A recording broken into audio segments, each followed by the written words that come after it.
Our next speaker is a young couple, our elders, Florence and Philip Paynter.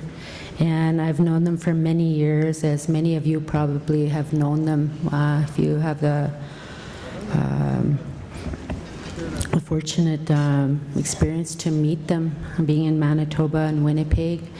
They both have a background in education as well as traditional ceremony and community development from our First Nations perspective. And they're sharing a presentation on the impacts of child welfare on grandparents. So if you'd like to give them a warm welcome, I'll call them up to the podium.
Bonjour, Jane Maganak, Akwego, Gabmiga Gizama, Kadibenjigat, Migwachkip Migo, Unjip Madison, Anishnabe Madison, Kagipni, Inon Yang, Ejanishnabe Yang, Inge Janishnabe Wendamang, Janishnabe Mede, Damang, Tabita, Mishomis. I want to acknowledge first and foremost the Creator for all of life, and I say thank you for my life. And I want to acknowledge my spirit name, which is Ojashko Bineshikwe, but I also carry another name that has been my work, working with the environment and speaking on behalf of Mother Earth. I'm from the Bear Clan, and we ask to be on the agenda. And you know why we ask to be on the agenda? Because we as great-grandparents, grandparents, have had some stories that we want to talk about today, because I know that our families, our loved ones are caught in the system. And whatever reason they are caught in the system. Yeah, you know that we have so many challenges as Anishinaabe people, so many things that we allow the government to be the decision makers. We have been fighting on behalf of our great-grandchildren, and some of you may have seen them in the building. I want to acknowledge all the people that have helped us in the process. The Grand Chief was always behind us. And if I need that trump card, I know where to go, I know who to seek. But also we want to say thank you to To the hardworking support workers from the agencies that are sent to monitor the visits. And as grandparents, we had our visits monitored. The family that we're going to be speaking about is probably a typical situation in most of our families, and why they end up in the system. My granddaughter has lived with us for 18 years, since she was 18 years old, and she has 2 children, our great-grandchildren, and their ages 1-year-old and a 5-year-old. And this is our story. Based on their experience, they're all caught in the system at this point.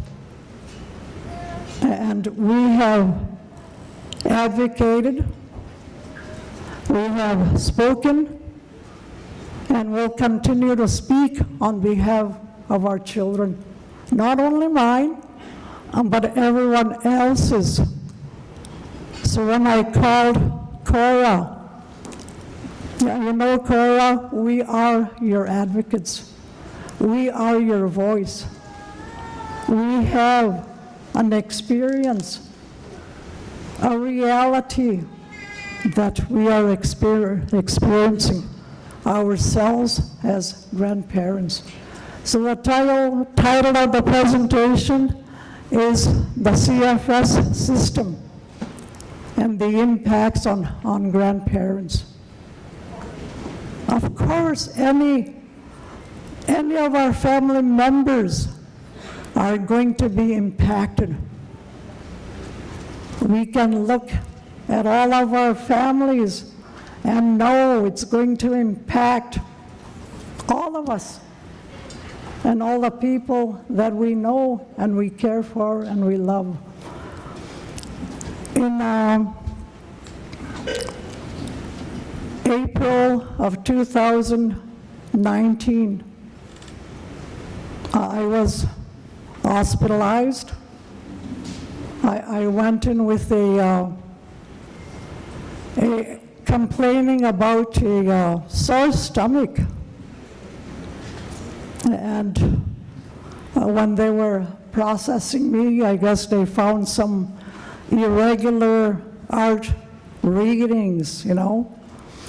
So I got treated for open heart surgery. So I have a new heart. I have a new energy.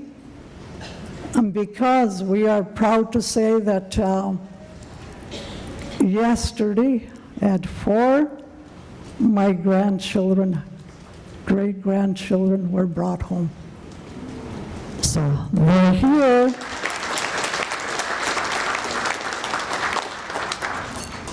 They're here, but that's only the first step. And I want to share our journey. When we were doing the checks, you know, they're very diligent on the checks. And we have a 40-year span where there's a record of every phone call that was made to CFS agencies. And 3 of those recorded calls were mine. And they were mine because I wanted to make sure that the families were raising our children in an appropriate way. And I was seeking, well, maybe you can talk to the mom and dad. Give them a little shake-up, right? That's what I thought, okay? So last Friday, we had an assessor come to our house, and the guy came in with a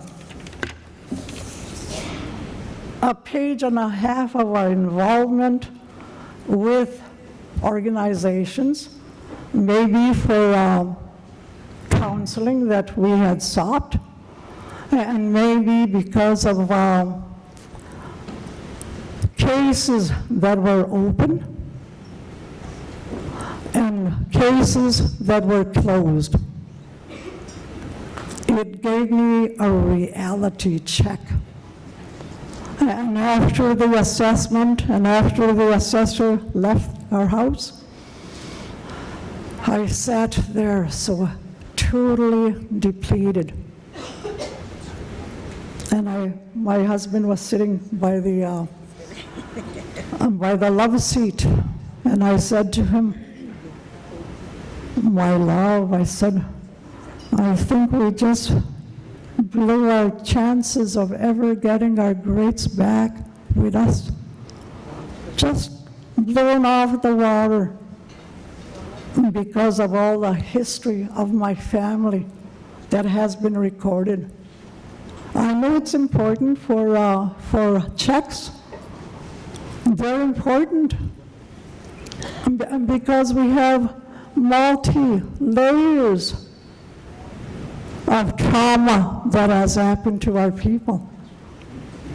And we are no exception. And when he came in, and he said, "Sit down," and he was going through his papers and recorded times, recorded dates, and I'm thinking, oh my goodness, I was thinking, and really getting more scared of losing that chance. But I was forced to go back in my memory and remember the incidences that involved our one daughter, and that involved one of our, the oldest of our children. And one of them, when they had that zero tolerance level, his partner, and he raised his kids. He was a single dad. And of course, we had to have child and family services involved. Because it's something that just happens, it just happens. And I always believed that they were there to help our people. In particular, when we look at the social workers of being our own people. But you know what? I feel sorry for them because try as they might, they're governed and they have to follow process and protocol. And I'm sure it hurts them as well as it hurts us as families to have our children apprehended. And they had a case file open on my granddaughter, and they were on the safety protection plan, and they lived with us. And when I was sick and I was in the hospital, I went in for March 26th, I went in, and I didn't come out till April 26th. I was hospitalized at the time. And some of those times, my family have told me that I had 8 machines going all around me to keep me alive. And it is our people that raised their pipes, that paid for us, and that relied on the Creator for my wellness. I had no idea, because I went into a state of coma. And before all of this happened, while I was still in the hospital and they were doing a lot of MRIs, you name it, I had it. I had to go to make sure that before the surgery was set, that I was okay to withstand the surgery. When we were at the hospital, my family, I have 3 adult children. The oldest lives in the city, and the youngest also lives in the city. And I have a daughter that lives up north, and she is too a social worker, but works in the school system. My adult children, I can say, follow our footsteps, and they have attended ceremonies, and they have started to help our people in the same way that we've been doing since the early 80s. The grandchildren, some of them, do their own feasting and ceremonies whenever they need that kind of help. But when you're caught in the system, it's very tough, very tough.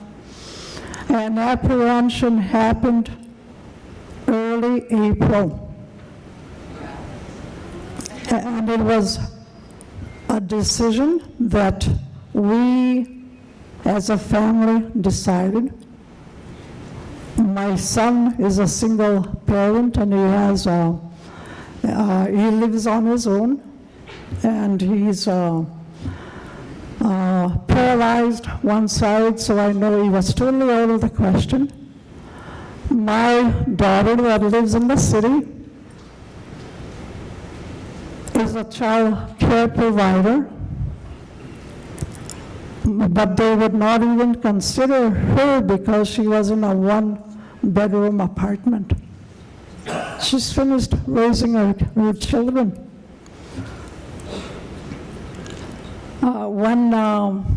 When apprehension needed to happen, we looked at our families. I have 2 remaining sisters. One's older than me and a younger one. And my youngest one is 67, 68 years old, and she's on dialysis. So she's out of the question. My older sister uses a cane, and she does a lot of work with the school system as well, trying to bring back a lot of this sanity back into our Indian heads and Indian hearts. Things that need to be in there, and I thank Jerry for acknowledging that knowledge that needs to be there with our families.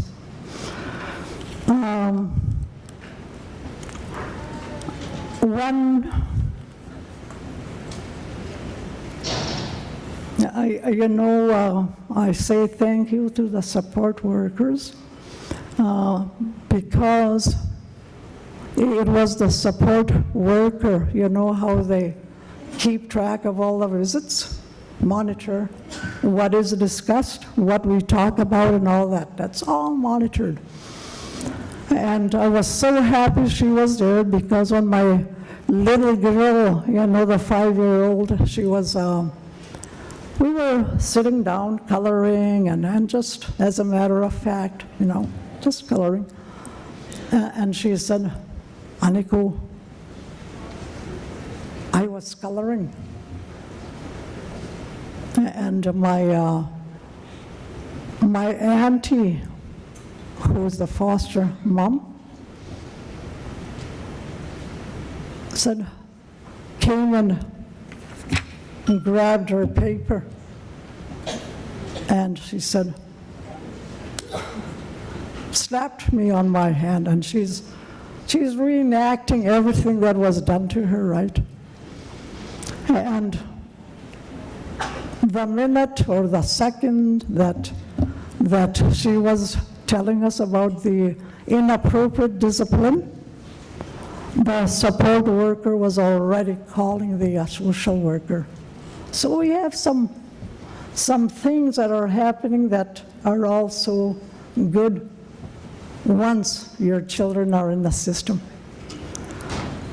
So I was happy, and I acknowledged the work that she had done on our behalf. And we met with the agency, and we met with different workers. And when I started to get better, I started calling and trying to set up a meeting for our next steps. You know, and I'm blessed with people around me. I have lawyers that we have befriended one another, and they were visiting me when I was recovering. They came to my house, and they were asking, so how's little Florence? Because everybody seems to know my little Florence. She's my namesake. And I said, you know what? It hasn't been really good for the Florence and her little brother. They're in the system right now. And we've been trying to get them back, but because of my health, they're not looking at us. And I was told that when we were talking about apprehension, I was in the hospital, and they told us that the only way they can do the only way they can give us support as a family is if the children are apprehended.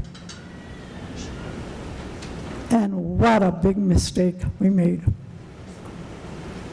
But they had a case open, and we had to follow the protocols, the processes, the regulations that were in place.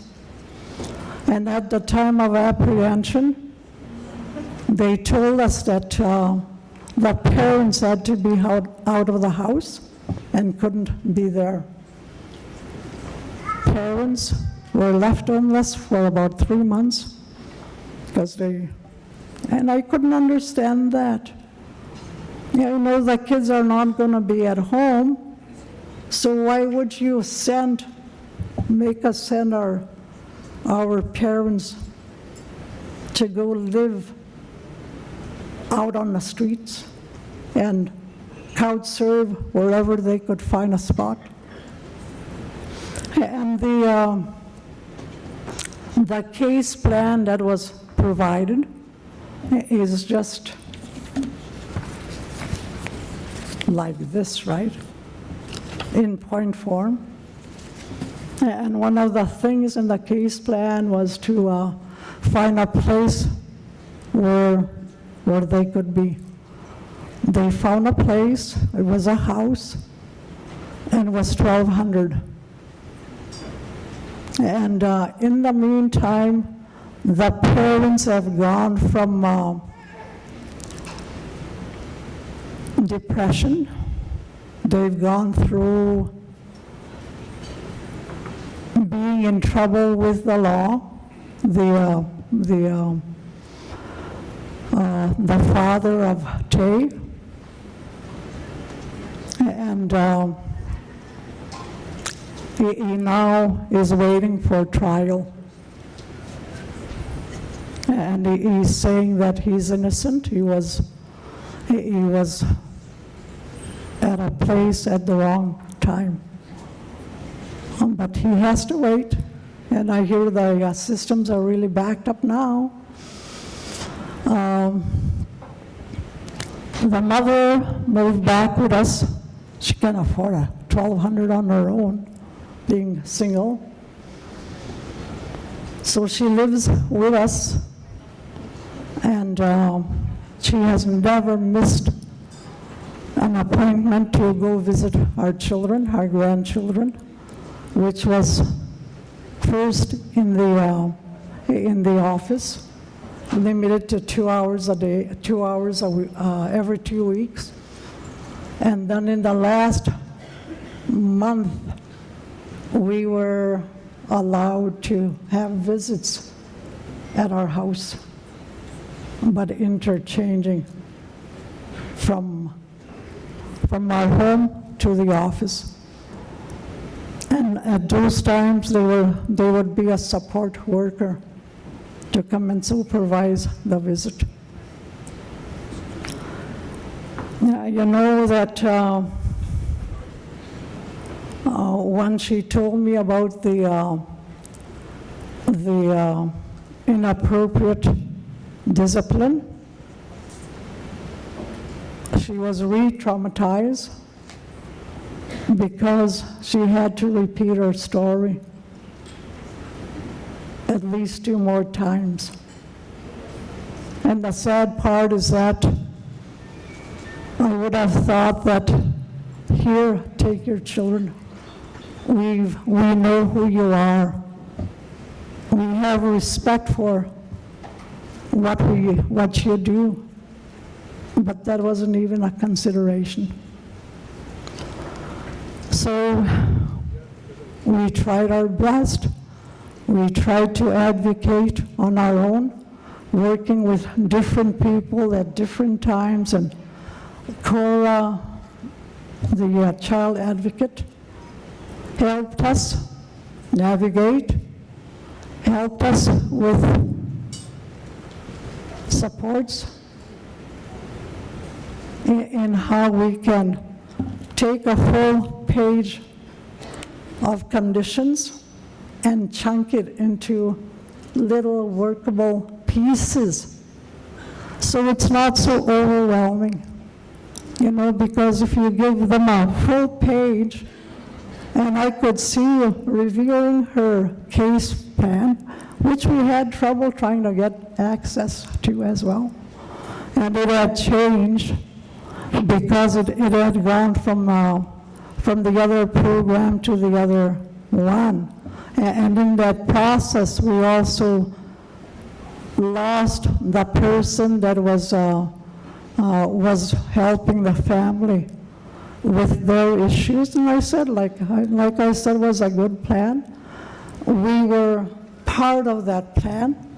We were incorporated in there, you know. And when she was telling us about her story, I tried not to sound alarmed, you know.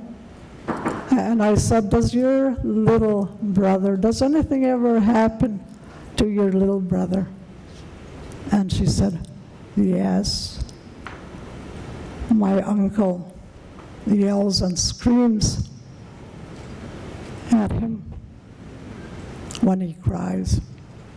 He's only a baby. And when that was reported, and then we had all that stuff happening in a very fast rate. We met with the workers and everybody that was in the meeting, and we weren't there. We were told to stay longer, and we could have a visit with the kids a little bit longer till the meeting was done with the foster dad, which the children were calling uncle. And when the authority came in, and they said, or he said, everybody's so shocked, everybody's so surprised. I said, you know, a little kid that's only 5 years old does not know how to lie. They don't know how to lie. And I think by you saying that, you're re-traumatizing us as a family again. You know, believe what people share. Believe what the children share. And you better take this very seriously, because I think it's serious. We love those children very deeply. We are the only home that they have known, right from the hospital and taken to our home of safety. And as a matriarch, I make sure my families look after their children in a good way. And if we have to help them, yeah, you know, we do. And if we suspect any drug or alcohol use, I will tell them, write me a list of the stuff you need, and we'll go shopping ourselves, and we deliver. We deliver, because we don't want that little gap of, you know, them using their money in another way. So we're always careful. We've been on it, you know.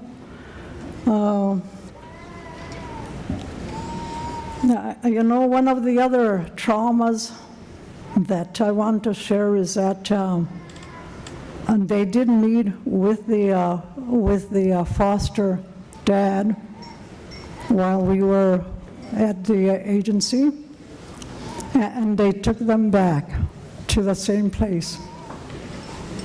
And they told us the kids would be back in about 2 to 3 days, but they had to do all this pre-clearance and all that, you know, and that was so disheartening. And I thought, well, why couldn't we have been the place of safety? We held a license when our late son passed away, and when the mother came to us and asked if we can look after her children for a little bit. And we did, I think, for 6 months, we looked after. That's in the record. Everything that we've done as a family is recorded, which is okay, but you know what? It was intimidating, really intimidating. You know, in our early lives of our marriage, we had some issues where we had to seek out help. That's even in the record, and that's when I said it to him, oh, I don't think we stand a chance. So I went to bed so depressed at night, I actually cried myself to sleep. That's the impact. And our parents that lose their kids to the system, they probably do the same thing. And we've heard of people taking their own lives. And we've heard of people attempting because they had no hope. They lost hope. Well, that afternoon, I just about lost hope, and I said, no, you can't. You have to keep going. You have to keep fighting. And like I said, it's taken them from the 14th to yesterday to be able to arrange for them to come home to our house. And what a celebration we had with them, you know, because the worker put the older one on the phone as they were going to be arriving in 20 minutes. So we were just sitting tight and, you know, we'll believe it when they're right, they're right. And so they're here, and I'm just so happy. But that's only the first step, because the granddaughter, the parents still need to go for that full page of stuff. And you know, she had gone and did some programming, and she has gone, and we have done some traditional, our own way of doing things. We've done that for her and with our families. So we try and remain strong as a unit. But because of the case, lots of our cases are left open. So that undermines everyone's ability to be able to step in and help us look after the children. And what I said is that surely there must be some preventive measures in place that you can give support to while I'm in the hospital and while I'm recovering. But again, I was told the only way we can do it is through apprehension. So after talking with our families, that was the decision that we made as a family. No. Very tough.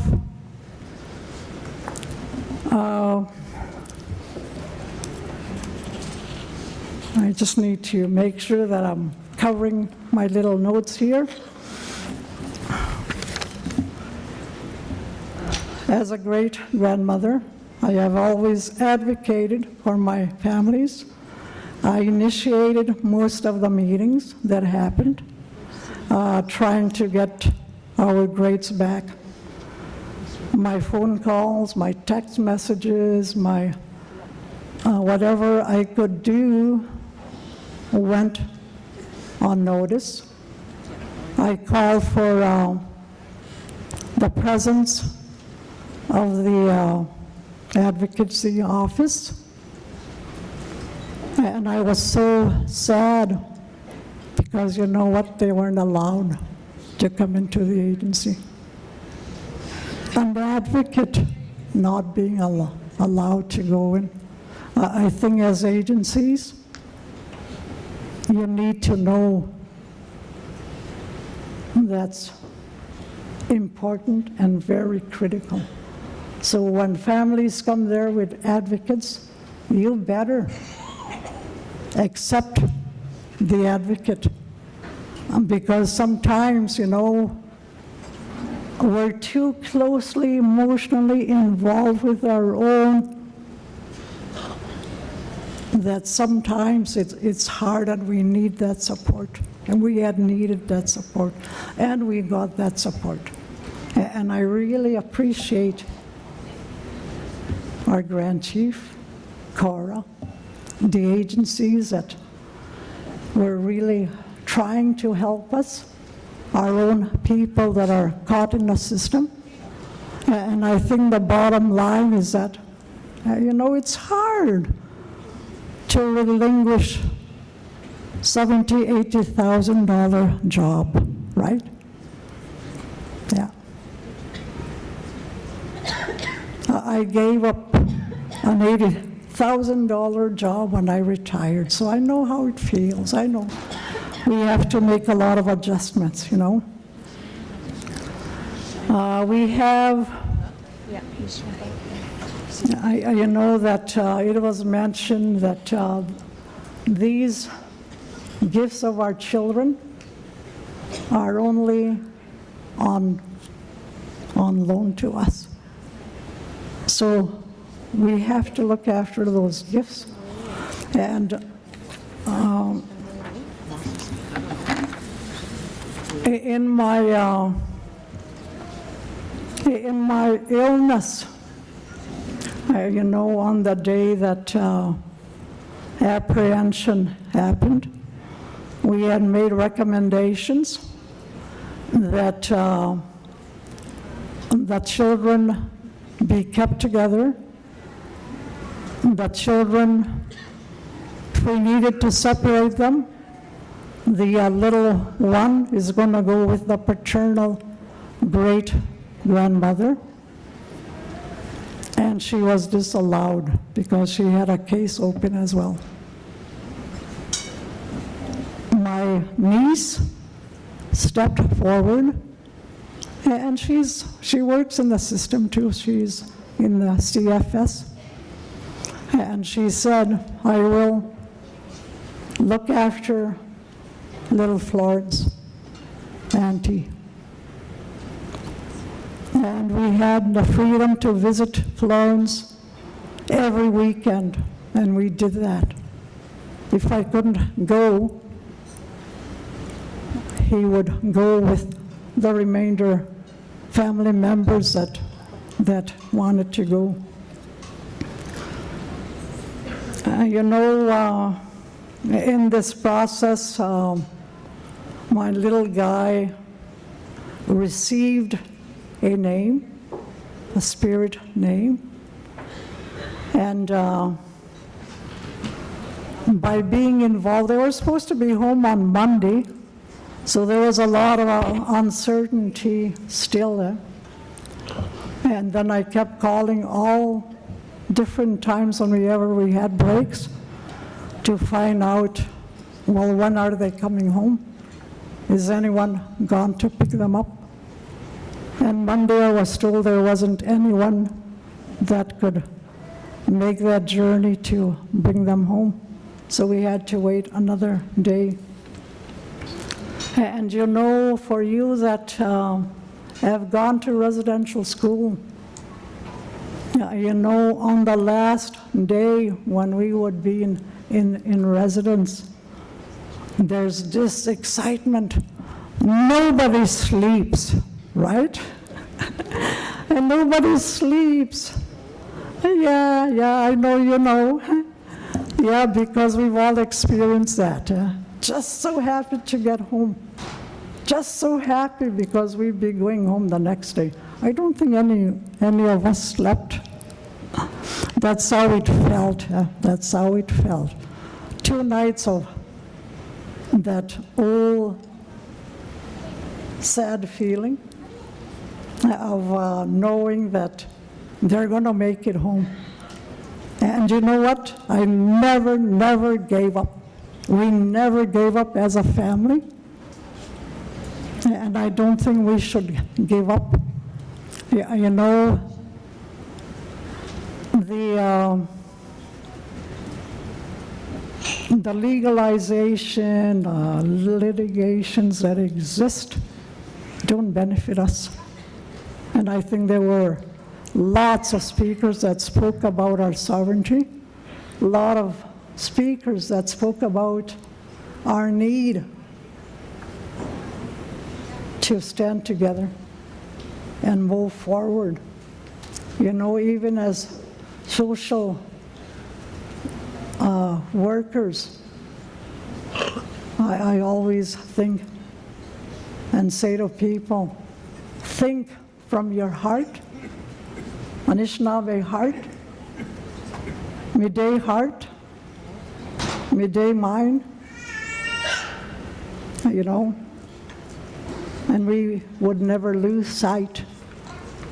And because we are all different, at different levels, different impacts, whatever we have experienced as a people, I think this is a good example.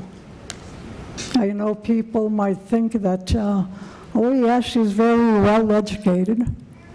She follows the traditions or the teachings of our people. But here I am standing in front of you, sharing a story from a grandparent journey. My family's journey has been difficult and will continue to be difficult because our granddaughter needs to fulfill those commitments. And I thank you for the opportunity that was provided so we can share our lived experience. But I am so sure that it's a very familiar story of our children in care caught in a system. So I want to again say thank you to the Creator for giving me the strength, for giving me my health. And now I ask each and every one of you, when you think, when you're praying, pray for us so we can have the energy of a young mother and a young dad, because that's who we become. Yeah. Again, miigwech, I say thank you for listening.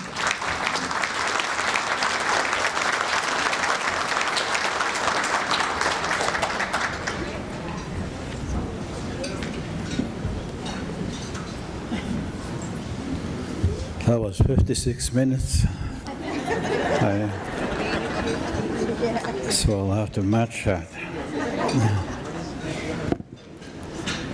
I think that I just keep my mind short. I wanted to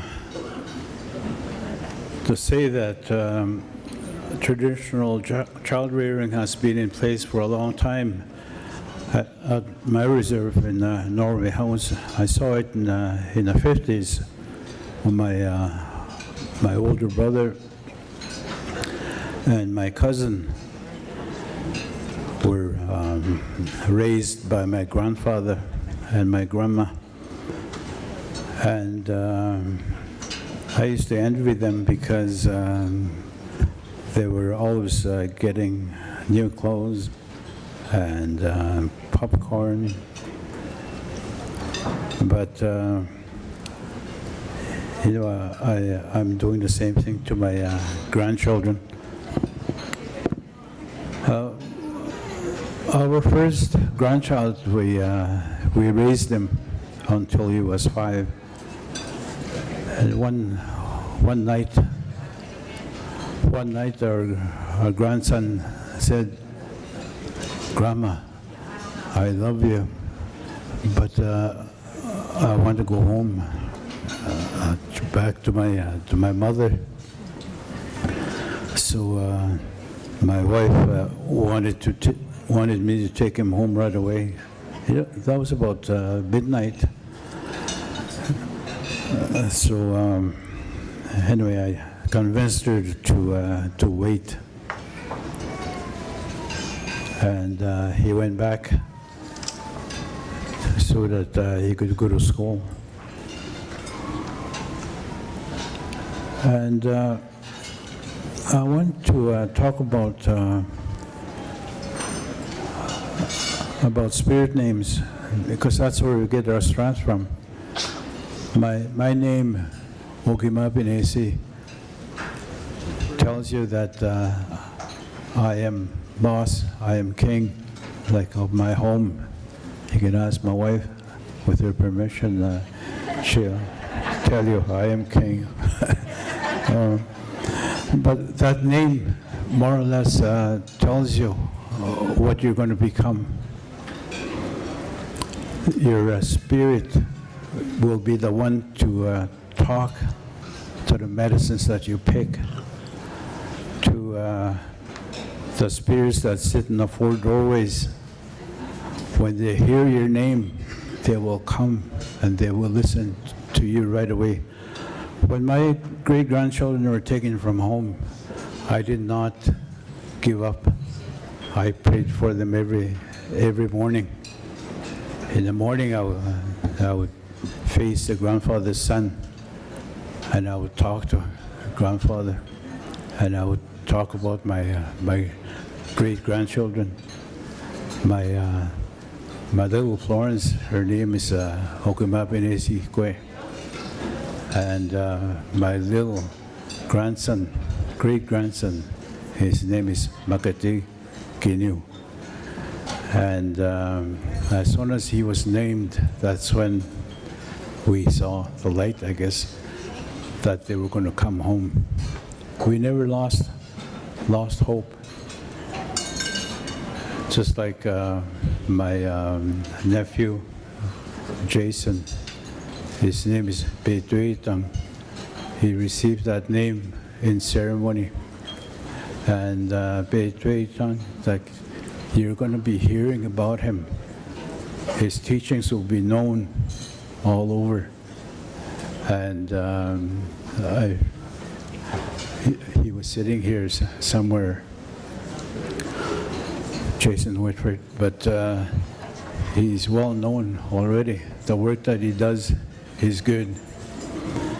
So that's the spirit that gave him that name. So when you are asking for a name, get it done in ceremony.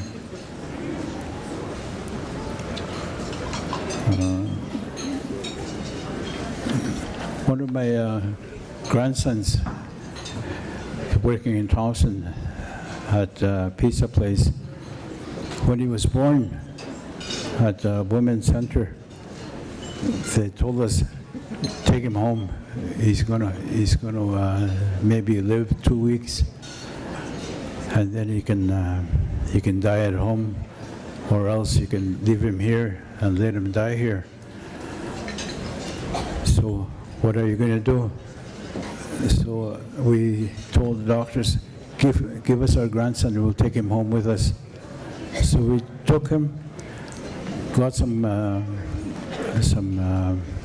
blankets, tobacco, and right away we took off to Russell River to go and see our teacher. His name was Herman Atkinson at Russell River. So he was living in a little shack, and he asked us, what brings you over here? So we told him our grandson is going to be, is supposed to die in 2 weeks. But he said we want him to remain with us. So we gave him tobacco and gifts. And we asked him, can you speak for us? So he took his pipe shaker, and he smoked his pipe. And then he took a shaker and started chanting. And then when he finished, he said, that spirit that sits in the north, Kiwitin Kapo, is the one that accepted your tobacco. And he said, your grandson is going to grow up to be a big, strong man. He'll never be sick in his life. And today, our grandson must be about 270 pounds, over 6 feet tall.